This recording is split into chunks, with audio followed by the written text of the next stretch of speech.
колко е добро, колко е хубаво, то е видно. С министър Москов след 2 месеца ще дойдем да видим дали пак така ще е чисто, така ще мерише хубаво. Знаете как заварих София.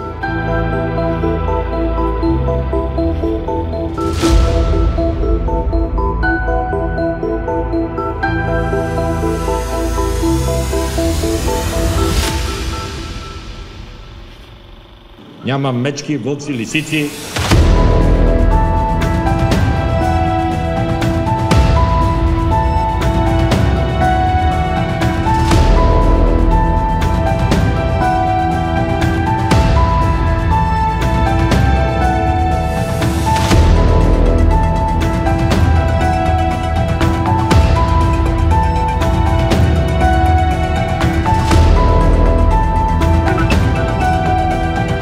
Да има кризи и да се възползват от балирането, извозването и съхранението.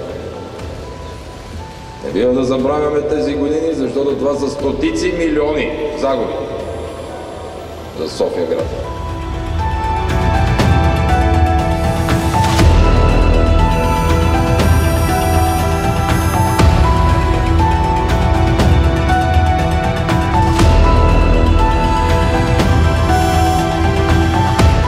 Аз, министър Москов, ще бъдем надзора как ще продължи да се изпълнява.